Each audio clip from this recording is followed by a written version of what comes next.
Terry Sisk. I'm organist choir master at a Holy Trinity Lutheran Church, and I'm coming up on my 1-year anniversary in about 3 or 4 weeks. I was born in Leesburg in the late 1940s. I'm not a young man, but I was raised Lutheran, even though there wasn't a Lutheran church in Leesburg.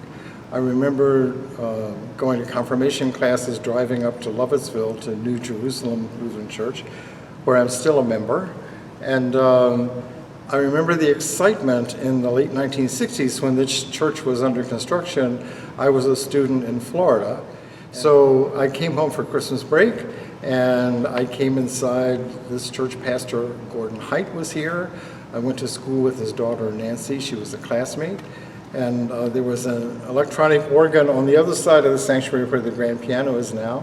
And I played church services for 3 or 4 weeks while I was home. And it was especially thrilling to me, finally, to have a Lutheran church in Leesburg. My ancestors were all from Lovettsville, and they went back to the 1760s when they moved down here from west of Philadelphia, where they were farm laborers who raised crops to feed the population of Philadelphia. So I have really strong Lutheran roots in this county. One of the things I've most enjoyed about my 1 year here as a staff member is to come back to my Lutheran faith, the faith I was raised under, because I haven't worked for a Lutheran church since the early 1970s. I've been working at alien denominations, Presbyterians and Methodists and Episcopalians, and for 31 years I was keyboardist for Northern Virginia Hebrew congregation. And that was very revealing to me because I hadn't studied Jewish liturgy, but found out that so many of our Christian traditions have their roots in Judaism. So we get that perspective about the differences in worship, and it makes things interesting by working for different denominations.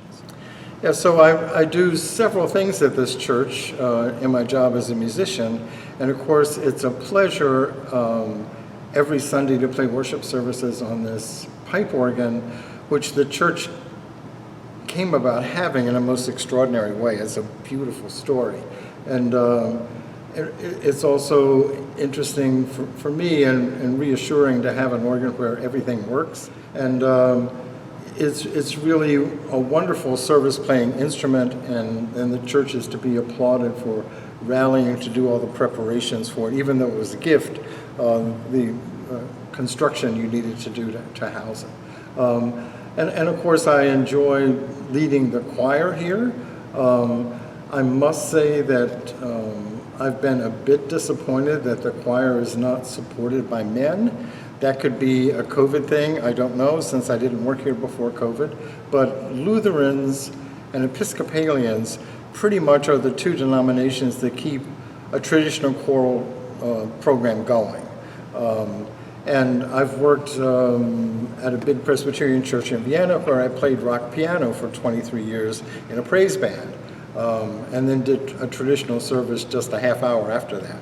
So I have eclectic taste in music, and that paid off when I was able to do something. And I've enjoyed getting back into handbells while I was here, because my previous job here in Leesburg, they didn't have a handbell choir because of space issues.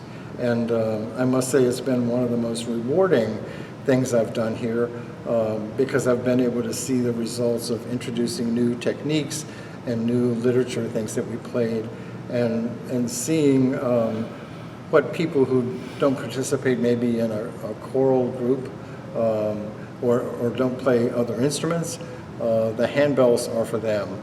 And it's been very satisfying and a real highlight of the tenure that I've had for this past year.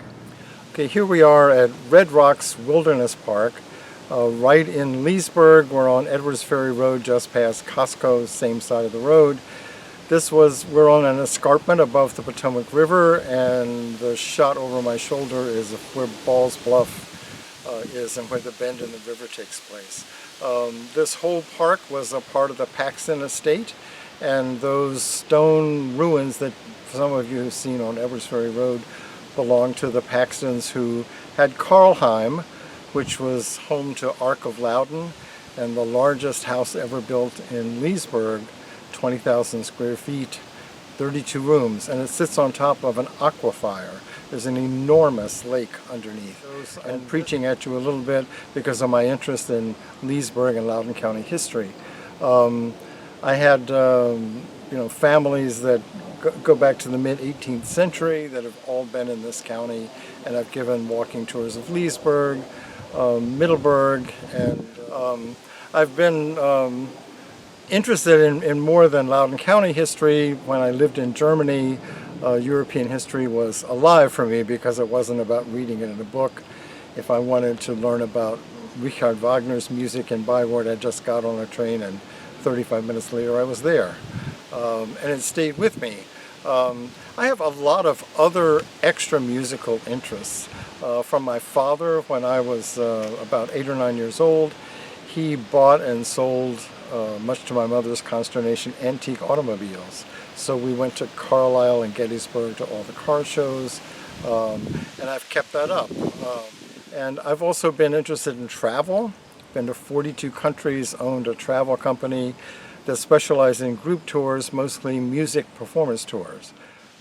So in wrapping this up, I want to reiterate how satisfying and important and spiritually important it is to me to be at Holy Trinity Church, especially this time of year when we're gearing up to start the program year in just a matter of days. It's been my privilege to be able to work for this church, and the welcome that I've had from the congregation from the first day I set foot there. Thanks very much.